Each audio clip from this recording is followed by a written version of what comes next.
My dear UGC NET JAREF, Assistant Professor, PhD, English Literature Aspirants. Today my dear learner, आज हम लोग UGC NET JAREF exam 2023 में जो हुआ था, जून 2023 में, उसके सेकंड शिफ्ट के क्वेश्चन का चर्चा कर रहे हैं। माय डियर लर्नर, क्वेश्चन है कि find the chronological sequence of John Milton's publication.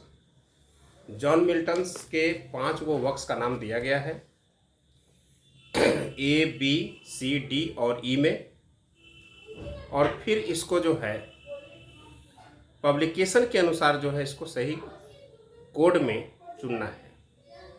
तो A में दिया गया है पैराडाइज लॉस्ट, B में है लिसिडास, C में है on the morning of Christ's nativity, और D में है ऑन शेक्सपियर, और E में है पैराडाइज रिगेंड।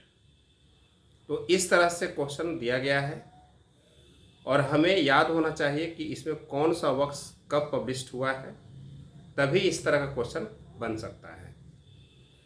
तो ऑप्शन दिया गया है ए में ABCDE, बी में दिया गया है BDECA, और सी में दिया गया है CDEBA, और डी में दिया गया है CDBAE।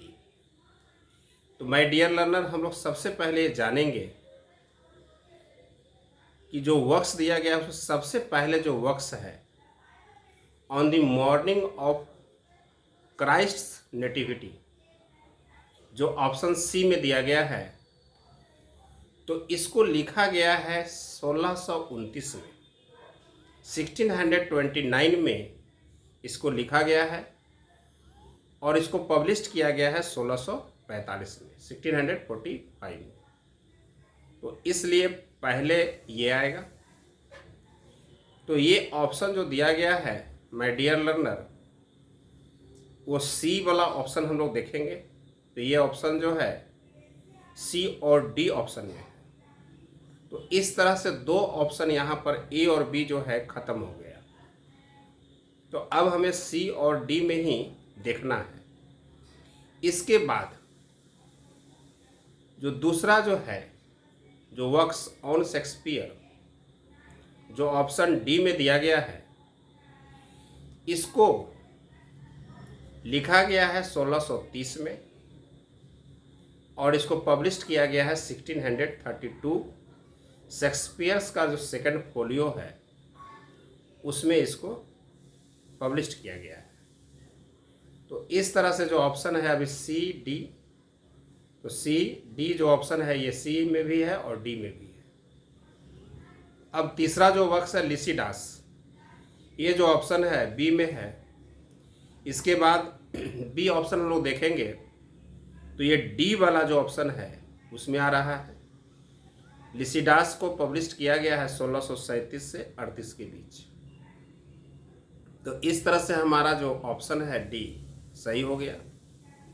तो इस तरह का क्वेश्चन में हम लोग को जो वर्क्स दिया गया है वो कब लिखा गया है, कब पब्लिश किया गया है, हमें लर्न बाय हार्ट होना चाहिए, तभी इस तरह का क्वेश्चन बनता है। अब हम लोग आगे भी देख लेते हैं। पैराडाइज लॉस्ट जो इनका जो है वर्क है, इसको पब्लिश किया गया है 1667 में, और लास्ट जो पैराडाइज रिगेंड है इसको पब्लिश किया गया 1671 में। तो अब हम लोग जो जॉन मिल्टन का जो 5 को जो यहाँ वर्क्स दिया गया है, इसको हम लोग सीक्वेंस में देख लेते हैं। तो सीक्वेंस में यदि देखेंगे तो सबसे पहले पब्लिश्ड होने वाला जो वर्क है वो ऑन शेक्सपियर ही आएगा, क्योंकि 1632 में ये हुआ है। और इसके बाद जो है 1637 से 38 में लिसिडास हुआ है। तो इस तरह से ऑप्शन जो हम बनाएंगे देखेंगे तो इसका राइट आंसर जो है सी होगा, फिर जो है डी होगा, फिर जो है आपका बी होगा, ए होगा और ई होगा, अकॉर्डिंग टू पब्लिकेशन। तो on the morning of Christ nativity 1645 में पब्लिश्ड हुआ। ऑन शेक्सपियर जो है 1632 में पब्लिश्ड हुआ। लिसिडास जो है 1637 से 38 में पब्लिश्ड हुआ। पैराडाइज लॉस्ट जो है 1667 में पब्लिश्ड हुआ। और पैराडाइज रिगेन्ड जो है 1671 में पब्लिश्ड हुआ। इस तरह से माय डियर लर्नर हम लोग प्रीवियस ईयर क्वेश्चन के साथ मीट करेंगे नेक्स्ट वीडियो में, है ना। हम we will meet in the next video with next question. Thanks so much.